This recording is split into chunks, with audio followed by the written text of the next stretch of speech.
இரண்டு கம்யூனிஸ்ட் கட்சிகளும் தமிழக வெற்றி கழகத்துக்கு ஆதரவு என்ற நிலைப்பாட்டை உறுதியாக எடுத்து விட்டார்கள். இதனால் 116 என்பது உறுதியாகி விசிகாவை பொறுத்தவரையில் அடுத்து 2 இருக்கும் நிலையில் அவர்கள் ஆதரவு தெரிவிக்கும் பட்சத்தில் 118 என்பது உறுதியாகிவிடும். இப்படியாக நீடித்து வந்த 3-4 நாட்கள் குழப்பங்களுக்கு முடிவு கட்டி இந்த நிலையில்தான் தமிழகத்தின் முதலமைச்சராக விஜய் நாளை பதவியேற்கிறார். ஹாய் ஹலோ வணக்கம் மக்களே. ஸோ என்ன மக்களே, இந்த போகிற போக்க பார்த்தா விஜய் வந்து சிஎம் ஆயிட்டார், ஆல்ரெடி ஆயிட்டாரு. இப்போ இருக்கிற நியூஸ், ரீசெண்டாக வந்த நியூஸ் என்னன்னு பார்த்தீங்க அப்படின்னா, விஜய்க்கு வந்து நிறைய பேர் ஆதரவு கொடுத்துருக்காங்க. இப்போதைக்கு விஜய்க்கு கிடைச்சிருக்கிற ஆதரவு பார்த்தீங்க அப்படின்னா 120 பேர் வந்து ஆதரவு இது பண்ணியிருக்காங்க. இப்போதைக்கு பார்க்க போனோம்னா அவ்வளோதான், அதுதான் ஃபைனல். ஸோ 118 தான் தேவைப்படுது, பட் 120 பேர் ஆதரவு கொடுத்துருக்காங்க. ஸோ அவர் வந்து பதவியேற்க போகிறார் அப்படின்னு சொல்லி, பதவியேற்கிறதுக்கு அலையுங்கள் அப்படின்னு சொல்லி ஆளுநர்கிட்ட போய் பேசி இதையும் பண்ணி வந்து சால்வெல்லாம் பொத்திட்டு வந்திருக்காரு. மேபி எனக்கு தெரிஞ்சு நாளைக்கே பார்த்தீங்க அப்படின்னா இந்த ஒரு விஷயம் நடக்க போகுது. ஸோ டிவிகேக்கு 120னா இது எங்கேருந்து வந்துச்சு அப்படின்னு பார்த்தீங்க அப்படின்னா முழுக்க திமுகலேருந்து எடுத்தது மட்டும்தான். ஸோ காங்கிரஸ், விடுதலை சிறுத்தை, கம்யூனிஸ்ட் அப்படின்னு பார்த்தீங்கன்னா நிறைய பேர் எல்லாரும் பார்த்திங்க அப்படின்னா தாவேக்காக்கு ஆதரவு கொடுத்து அவரை வந்து பார்த்திங்க அப்படின்னா சிஎம் ஆக்கிறதுக்கான ஒரு இது கொடுத்துருக்காங்க. ஸோ அதிமுக எப்பயும் போல் அப்படியே தான் இருக்குது. திமுகக்கு இப்போ பார்த்திங்கன்னா 60 பேர், அதாவது இதுக்கு முன்னாடி எவ்வளோ 73 இருந்துச்சா, அப்படியே 13 பேர் கம்மியாகி 60 வந்து நின்றுருக்காங்க. அதிமுக 53 இருக்காங்க. ஸோ தெரிஞ்சு போச்சு அவர் தான் சிஎம் அப்படின்னு சொல்லி. மேபி எனக்கு தெரிஞ்சு நாளை கழிச்சு பார்த்திங்க அப்படின்னா பதவி ஏற்றுருவார் அப்படின்னு ஒரு தோணுது.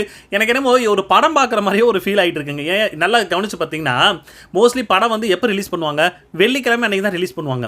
வெள்ளிக்கிழமை ரிலீஸ் பண்ணாங்கன்னா சனி ஞாயிறு லீவு. ஸோ சனி ஞாயிறு லீவ் வந்துச்சு அப்படின்னா வெள்ளிக்கிழமை ரிலீஸ் பண்ணது சனிக்கிழமை ஞாயிற்றுக்கிழமை அந்த ஒரு ஆடியன்ஸை கவர்றதுக்காக அந்த ஒரு விஷயம் நடக்கும்ல. எனக்கு என்னமோ அப்படி தான் போகுதோ அப்படின்ற மாதிரி ஒரு ஃபீல் ஆகுது. எத்தனை பேருக்கு அந்த ஃபீல் ஆகுச்சுன்னு தெரியல, எனக்கு அப்படி தான் தோணுது.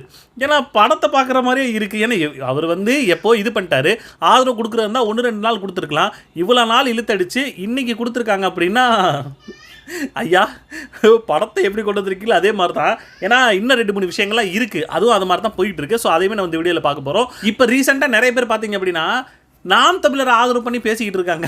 அது என்ன ஏதுன்றதையுமே இந்த வீடியோவில் பார்ப்போம். ஸோ வீடியோ பார்க்கணும்னா நம்ம சேனல் ஃபஸ்ட் டைம் பார்க்குறீங்க ஒரு லைக், ஒரு சப்ஸ்கிரைப் பண்ணி வச்சுங்க. அப்போ தான் நிறைய பேருக்கு நம்ம வீடியோ சஜஷன் ஆகும். வாங்க நம்ம என்ன பார்க்க போகிறோம்னா, இப்போ வந்து விஜய் வந்து பதவி ஏற்க போகிறாங்க, அது வந்து கன்ஃபார்ம் ஆயிடுச்சு. ஸோ நேரு ஸ்டேடியத்தில் பாதி ஒர்க், அதாவது இதுக்கு முன்னாடி பார்த்தீங்க அப்படின்னா விஜய் வந்து பதவி ஏற்க போகிறார் அப்படின்னு சொல்லிட்டு எல்லாம் வந்து செட்டப் பண்ணிக்கிட்டு இருந்தாங்க, எல்லாமே தயார்படுத்திக்கிட்டு இருந்தாங்க. திடீர்னு என்னாச்சு அப்படின்னா அது வந்து ஃபுல் அண்ட் ஃபுல்லாக நிப்பாட்டி இப்போதைக்கு எதுவும் பண்ண வேணாம் அப்படின்ற மாதிரி ஒரு இதுக்கு வந்தாங்க. பட் இப்போ வந்து எல்லாருக்குமே விஜய்க்கு வந்து ஆதரவு கொடுத்தோன்னே விஜய் வந்து பதவியேற்க போகிறார் அப்படின்ற மாதிரி ஒரு விஷயம் இதாகிடுச்சு. ஸோ அது ஆனதுக்கப்புறம் இப்போ மறுபடியும் நேரு ஸ்டேடியத்தில் அந்த வேலையெல்லாம் ஸ்டார்ட் ஆக ஆரம்பிச்சிருச்சு. எனக்கு தெரிஞ்சு அவ்வளோதான். என்றைக்கு நாளை கழிச்சா அதுதான் இது கன்ஃபார்மு. அது லீவ் அன்றைக்கி தான் எல்லாரும் மக்கள் பார்க்க அவர் வந்து பதவியேற்க போகிறாரு. ஏன்னா டிவிகே சைட்லேருந்து பார்த்திங்க அப்படின்னா பயங்கரமான கொண்டாட்ட சந்தோஷத்தில் இருக்காங்க. ஸோ அடுத்த விஷயம், வார் ரூம்னு கேள்விப்பட்டிருப்பீங்க. என்ன அப்படின்னா இப்போ ரீசெண்டாக ஒரு வீடியோ சோசியல் மீடியாவில் ரொம்ப வைரலாகி போயிட்டுருக்கு. என்னதுன்னா,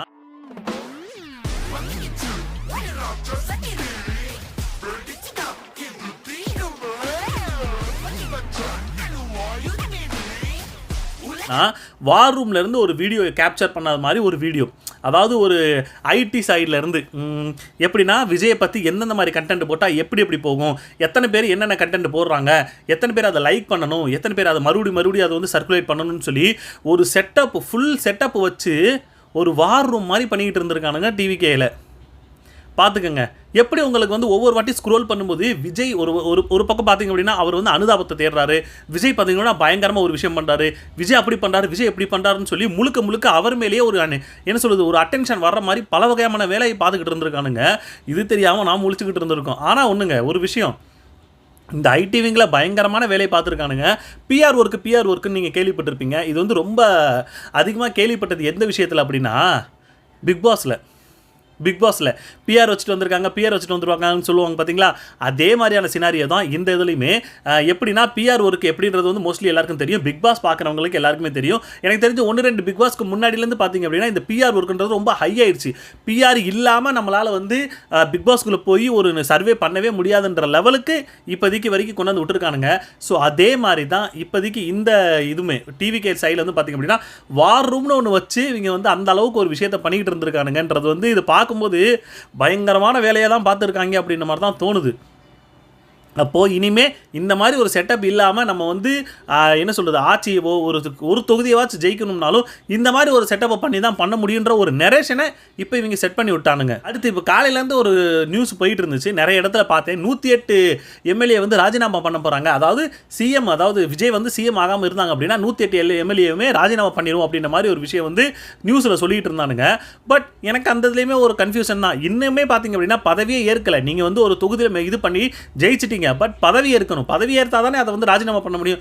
பதவியே ஏற்காமல் நீங்கள் எப்படி ராஜினாமா பண்ண போறீங்கன்றது தான் ஒரு கன்ஃபியூஷனாகவே இருந்துச்சு. அதுதான் நானும் இப்போ யோசிச்சுக்கிட்டு இருந்தேன். பட் இப்போ அந்த விஷயம் கிளியர் ஆயிருச்சு. ஏன்னா சிஎம் விஜய் ஆக போறாரு. ஒரு 2-3 மீம்ஸ்லாம் நான் பார்த்தேங்க, எத்தனை பேர் பார்த்தீங்கன்னு தெரியல. ஆனால் ஒரு விஷயங்க, விஜய் சிஎம் ஆகிறத பயங்கரமான ரொம்ப போராட்டத்துக்கு மேலே தான் விஜய் வந்து சிஎம் ஆகியிருக்காரு. அது எப்படின்னா, இப்போ ஒரு மீமில் வந்து என்ன சொல்லியிருந்தாங்கன்னா, அதாவது நீ சிஎம் ஆகி எங்களோட கஷ்டத்தெல்லாம் இது பண்ணுறதுக்கு போராடுவேன்னு பார்த்தா உன்னையே சிஎம் ஆக்குறதுக்கு நாங்கள் தான் களத்தில் இறங்கி போராட வேண்டியது இருக்குது அப்படின்ற மாதிரி ஒரு ஃபன்னியான ஒரு மீம் போயிடுச்சு. அது எதுக்காகன்றது நான் சொல்கிறேன். ஏன்னா இத்தனை பேர் விஜய் சிஎம் ஆகிறதுக்காக அந்த அளவுக்கு போராடிக்கிட்டு அந்த இது பண்ணிக்கிட்டு இருக்காங்க. ஆனால் விஜய் சைட்லேருந்து எந்த ஒரு இதுவுமே வந்தது மாதிரி தெரில. பிஜேபி இந்த மாதிரி என்னை வந்து இது அலக்கழிக்கிறாங்க, என்னை வந்து இது பண்ண விடுங்க, என்னை ஏன் இந்த அளவுக்கு இது பண்ணுறீங்கன்னு சொல்லி அவர் சைட்லேருந்து எந்த ஒரு இதுவுமே வரல. ஒரு நார்மலாக ஒரு வீடியோ விடுவார், ஸோ அதுவுமே விடலை. நியூஸில் ஏதாச்சும் சொல்லுவார்னு பார்த்தா அதுவும் சொல்லலை. ப்ரெஸ் மீட் ஏதாவது சொல்லுவார்னு பார்த்தா எதுவுமே சொல்லலை. கீழே இருக்கிற கடைநிலை மக்கள் தொண்டன் தான் பார்த்தீங்க அப்படின்னா கற்றுன்னு கத்திக்கிட்டு இருக்கானுங்க. என்ன சார் அதுவும் வரேன் தாவேக்கால கடையில் இருக்கிறவங்க என்ன சொல்கிறாங்கன்னா, ஏங்க ஒரு இதாச்சும் கொடுக்க வேணாமா, ஒரு ஆதரவாச்சும் நீங்கள் கொடுக்க வேணாமா, நான் எங்கள் அண்ணன் சீமா ஆகிறதுக்கு நீங்கள் எதுக்கு இவ்வளோ பண்ணிக்கிட்டு இருக்கீங்க, ஒரு தடவை ஒரு சீமா ஆகிறதுக்கு கொஞ்சம் ஆதரவு கொடுத்தா தான் என்ன அப்படின்ற மாதிரி இப்போ அவங்க புலம்பிக்கிட்டு இருக்காங்க. இன்னைக்கு எங்கள் ரோட்டில் வர்றீங்க, ஆண்டவங்க பூரா 60 வருஷமா ஆண்டீங்கல்ல, ஏன் ஒரு வாய்ப்பு கொடுக்க மாட்டீங்க? உங்களை நம்பி இப்போ ரோட்டில் இருக்காங்கல்ல, ஏன் வாய்ப்பு தர மாட்டீங்க? நான் என்ன கேட்குறேன், நீங்கள் தாண்டா சொல்லிக்கிட்டு இருந்தீங்க திமுக தீய சக்தின்னு, இப்போ திமுக கிட்டே வந்து ஏன்னா புலம்பிக்கிட்டு இருந்தீங்க. அதுதான், ஏன்னா ஆல்ரெடி விடுதலை சிறுத்தைகளாக இருக்கட்டும், கம்யூனிஸ்டாக இருக்கட்டும் அண்ட் காங்கிரஸாக இருக்கட்டும், எல்லாருமே திமுகவில் இருந்தவங்க. இப்போ அவங்க அந்த இருக்கிற எம்எல்ஏவை எடுத்து தான் நீங்கள் உங்களுடைய ஆட்சி அமைக்க போகிறீங்க. அப்போது திமுக பேர்லேருந்து நீங்கள் ஜெயிச்சுட்டு இப்போ அப்படியே நீங்கள் போய் இதில் போய் சேர்ந்து அந்த இதில் போய் நீங்கள் அவங்களுக்கு ஆதரவு கொடுத்தீங்க அப்படின்னா தீய சக்தின்னு சொல்லிட்டு இருந்தீங்களேடா, அப்புறம் எப்படி நீங்கள் அவங்கள்ட்ட இருந்து இருந்த எல்லா எம்எல்ஏயும் நீங்கள் எடுத்து நீங்கள் வச்சு இது பண்ணுறீங்க? இப்போ இதுக்கு நல்லா யோசிச்சு பார்த்தீங்கன்னா திமுக மட்டும் இப்போ இல்லாமல் இருந்திருந்தாங்கன்னா தாவேக்கா ஆட்சி அமைச்சிருக்கவே முடியாது. ஏன் சொல்கிறேன்னா, இது ஏடிஎம்கே சைட்லேருந்து ஒரு ஆள் கூட வரல. நல்லா கவனிச்சு பாருங்கள், ஏடிஎம்கே சைடில் இருந்த எல்லா எம்எல்ஏயும் தூக்கி ஒரு ரெசார்ட்டில் கொண்டு போய் போட்டாங்க. யாராச்சும் அந்த பக்கம் போய் ஏதாவது ஒன்று பண்ணக்கூடாது அப்படின்னு சொல்லி கையெழுத்து கொண்டு வாங்கியிருக்கிறதா ஒரு பேச்சுவார்த்தை போயிட்டு இருக்கு. ஆனால் திமுக சைட்லேருந்து அது நடக்கவே இல்லை. என்ன அப்படின்னா, திமுகலேருந்து திமுக தவிர்த்து இருந்த எல்லாரையுமே தூக்கி இதில் போட்டிருக்காங்க. அதாவது 118 தான் தேவை, ஆனால் 120 பேர் போய் சேர்ந்துருக்காங்க. யார்? திமுக சைட்லேருந்து. அப்போ திமுகவோட தயவு இல்லாமல் உங்களாலேயுமே ஆட்சி அமைக்க முடியலை. ஸோ திமுகவை தீய சக்தின்னு சொல்லிக்கிட்டு இருந்தவங்களுக்கு திமுகவோட தயவு இருந்தால் தான் நாங்கள் ஆட்சி அமைக்க முடியுன்ற நிலைமைக்கு கொண்டு வந்து விட்டுருச்சு இந்த ஒரு சினாரியோ. தனிப்பெரும்பான்மை பெற்றுள்ள தாவேக ஆட்சி அமைப்பதற்கு திமுக இடையூறு செய்யாது என திமுக தலைவர் மு க ஸ்டாலின் கூறியுள்ளார். அதுல இன்னொரு மீம் நான் பார்த்தேங்க. ஒரு பொண்ணு சொல்ற மாதிரி, அதாவது எங்க அண்ணன் சிஎம் ஆறது எதுக்கு நீங்க இவ்வளவு தடுத்துக்கிட்டு இருந்தீங்க, ஒரு 10 எம்எல்ஏ கொடுத்து உதவுனா என்னவா அப்படின்ற மாதிரி.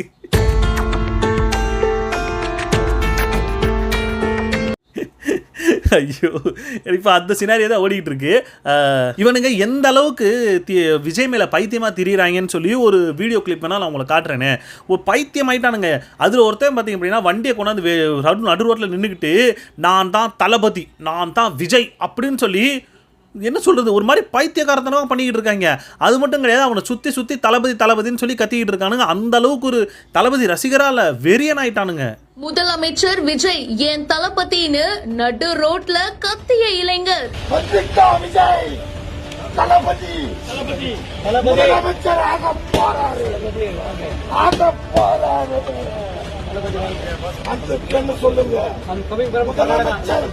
தளபதி விஜய், ஜோசப் விஜய். இப்போ இந்த விஷயம்லாம் ஒரு பக்கம் இருக்குதுன்னு பார்த்தீங்கன்னா, இப்போ தான் மற்ற எல்லாருக்குமே, குறிப்பாக டிவிகேவாக இருக்கட்டும், அப்புறம் என்டிகேல சைடாக இருக்கட்டும், இவங்க எல்லாருமே பார்த்தீங்க அப்படின்னா இப்போ நாம் தமிழர் பக்கம் திரும்பி இருக்கானுங்க. என்னடா அது சம்மந்தமே எல்லாம் என்னடா எங்கள் பக்கம் திரும்புறீங்கன்னு பார்த்தா டிவிகேலேருந்து ஒருத்தன் சொல்கிறான், அது என்னடானா நாம் தமிழர் சீமானும் தான் இருக்காரு, அவரு கொஞ்சம் இது பண்ணலாம். அவர் எதுக்குடா வந்து போடணும், அவர்கிட்ட ஒரு எம்எல்ஏ கூட இல்லைடா, அவர் என்னடா பேசுகிறீங்க. எனக்கு தெரிஞ்சுங்க ஒரு விஷயம் மட்டும் கிளியரேட்டாக இருந்துச்சு. ஒரு நாம் தமிழ்லேருந்து ஒரு 20 எம்எல்ஏவாவது இருந்திருந்தாங்க, ஜெயிச்சிருந்தாங்க அப்படின்னா உண்மையிலே எனக்கு தெரிஞ்சு டிவிகேக்கு சப்போர்ட் பண்ணியிருப்பாரோ அப்படின்ற மாதிரி ஒரு டவுட்டு தான் இருக்குது. ஏன்னா என் தம்பிக்காக நான் ஹெல்ப் பண்ணுறேன் அப்படின்னு சொல்லி அவர் வந்து ஹெல்ப் பண்ணியிருக்கலாம் அப்படின்ற மாதிரி ஒரு டவுட் வருது. எத்தனை பேருக்கு அந்த இது இருந்துச்சு அப்படின்னா அது கமெண்ட் செக்ஷனில் கமெண்ட் பண்ணுங்கள். உங்களுக்கு தோணுது, ஏன்னா எனக்கு அந்த மாதிரி ஒரு விஷயம் தோணுச்சு. ஏன்னா மற்றவங்கள்ட்ட நீ இது காங்கிரஸை போய் சேர்றதுக்கோ இந்த பக்கம் சேர்றதுக்கோ அண்ணங்கிட்ட போய் நீங்கள் வந்து ஹெல்ப் போயிட்டு இருந்தீங்கன்னா கண்டிப்பாக அவர் வந்து ஹெல்ப் பண்ணியிருந்தாலும் பண்ணியிருப்பாரு. பட் அந்த பக்கம் தொகுதியில் யாருமே ஜெயிக்க முடியலை அப்படின்னு ஒரே ஒரு காரணம் மட்டும்தான். எங்க அண்ணன் சீமா அவன் தோக்குது 0 தான். நல்ல கொள்கைக்காரு, ஏன் வரல, ஏன் பேசல, ஏன் வரல. எங்க அண்ணன் சீமா அவன் தோக்குது 0 தான். நல்ல கொள்கைக்காரு, ஏன் வரல, ஏன் பேசல.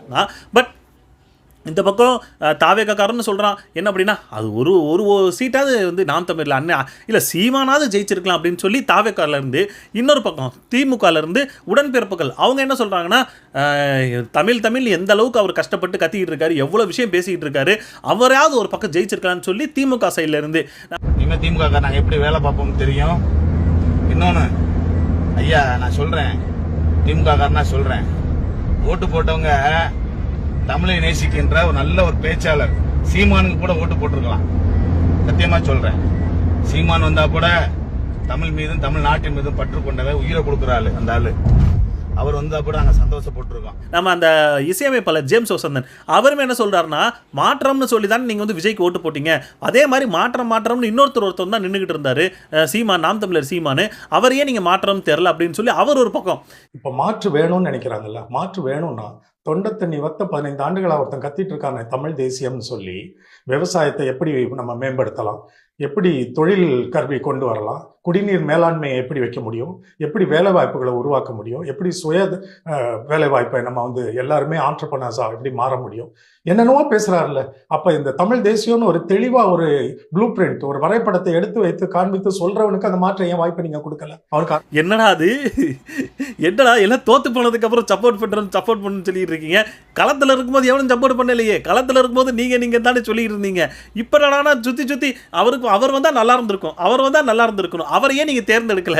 யோ என்னடா அது புதுசா பேசிக்கிட்டு இருக்கீங்கன்ற மாதிரி தான் இருக்கு. ஸோ அடுத்து பார்த்தீங்க அப்படின்னா இந்த காங்கிரஸ்காரவங்க திமுகல இருந்து விலகி தாவேக்காக்கு சப்போர்ட் பண்ணாங்களே, இப்போ அது எந்த அளவுக்கு கீழே அடிமட்டத்தில் எந்த மாதிரி அது வந்து சிச்சுவேஷனை கிரியேட் பண்ணி வச்சிருக்குன்னா காங்கிரஸ்காரங்களை பார்த்தா திமுக காரங்க ரோட்ல விரட்டி அடிச்சுக்கிட்டு இருக்காங்க.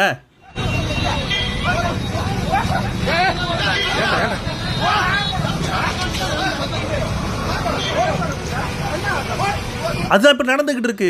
ஏன்னா எங்கள் கூட எல்லா சப்போர்ட்டையுமே வாங்கி உனக்காக நாங்களும் உழைச்சி உன்னை வந்து ஜெயிக்க வச்சு எல்லாம் பண்ணால் நீ என்னடா சம்மந்தமே இல்லாமல் தூக்கி கொண்டு போய் எல்லாரையுமே கொண்டு போய் காங்கிரஸ் வந்து எல்லாருமே தாவேக்கால போய் சேர்ந்துட்டீங்க அப்படின்னு சொல்லி திமுக காரங்க பொலப்பொலன்னு பொழந்துக்கிட்டு இருக்காங்க. தெரிஞ்சு இப்போது அதே சினாரியோ தான் இந்த பக்கம் இருக்கிற எல்லாருக்குமே.